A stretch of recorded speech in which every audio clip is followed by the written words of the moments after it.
تو صرف ایک اندیشے کی بنیاد پر اس کو مؤخر کرنا اور اس کو روکنا کہ وہ یہ نماز نہ پڑھے، ظاہر ہے کہ یہ ذاتی کی بات ہوگی کہ نہیں ہوگی؟ کیوں؟ اس لیے کہ ہم اس کو منع کر رہے ہیں ایسی نماز نہ پڑھے جس نماز کو پڑھنے کی تاکید نبی صلی اللہ علیہ وسلم نے کیا ہے، جس نماز کو پڑھنے کے لیے نبی صلی اللہ علیہ وسلم نے اوقات ممنوعہ میں بھی کہا ہے کہ اسے پڑھا جائے، اور ہم کہتے ہیں کہ مت پڑھو، ہم کہتے ہیں کہ تم مت پڑھو، ذاتی ہوئی کہ نہیں ہوئی؟ اور پانچویں بات آپ اور سن لیں، اہل علم کے یہ دو اقوال جو میں نے آپ کے سامنے ذکر کیے ہیں وہ اس بات کا تقاضا کرتے ہیں کہ اگر کسی کو کوئی بات نہیں سمجھ میں آتی تو اپنے لیے وہ پسند کر سکتا ہے کہ وہ نماز نہیں پڑھے گا، لیکن وہ کسی دوسرے کو روکے نماز پڑھنے سے، وہ کسی دوسرے کو منع کرے اس وقت نماز پڑھنے سے، تو یہ ظلم کی بات ہوگی، اور یہ بلا جھجک جیسا کہ امام البانی رحمۃ اللہ علیہ کہتے ہیں یہ ان لوگوں میں شامل ہے جن کے بارے میں اللہ رب العالمین نے کہا ہے ارأیت عبدا ینہا اذا صلی، کہ آپ نے اس بندے کو نہیں دیکھا جو لوگوں کو نماز پڑھنے سے روکتا ہے۔ اس لیے میں عرض یہ کرنا چاہ رہا ہوں کہ تحیۃ المسجد کا جو حکم ہے دلائل کے اعتبار سے وہ اس شخص پر فرض ہے جو مسجد میں بغیر نماز پڑھے بیٹھنا چاہتا ہو، وقت کوئی بھی ہو، کیونکہ نبی نے کہا اذا دخل احدکم، جس وقت اذا ظرفیہ ہے، جس وقت جس حال میں جیسے بھی داخل ہو تو اسے 2 رکعت نماز پڑھنی چاہیے۔ دوسری بات میں نے آپ سے عرض کیا کہ جو ممنوع اوقات ہیں ان ممنوع اوقات کی پابندی سے تحیۃ المسجد کا حکم مستثنیٰ اور الگ ہے، ممانعت میں یا تو شامل ہے اور نکال دیا گیا ہے یا ممانعت میں شامل ہی نہیں ہے، کیونکہ ممانعت فرض نماز کو شامل نہیں ہے۔ اس لیے یہ نمازیں بغیر کسی جھجک کے 24 گھنٹے کے کسی بھی حصے میں پڑھنا جائز ہے، 24 گھنٹے کے کسی بھی حصے میں پڑھنا جائز ہے، اور یہی تقاضا ہے نبی صلی اللہ علیہ وسلم کے اس فرمان اذا دخل، جب تم میں سے کوئی مسجد میں داخل ہو۔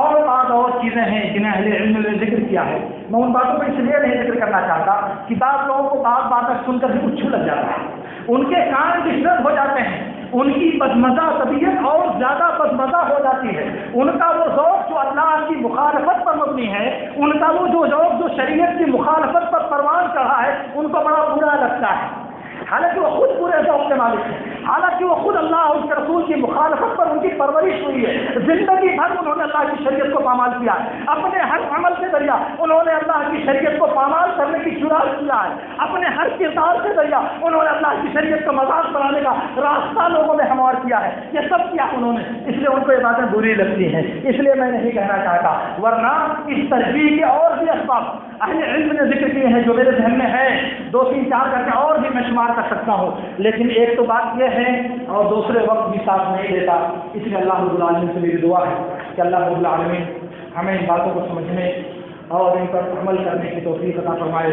وآخر دعوانا ان الحمد للہ رب العالمین۔ اقول لكم ما تسمعون واستغفر الله لي ولكم۔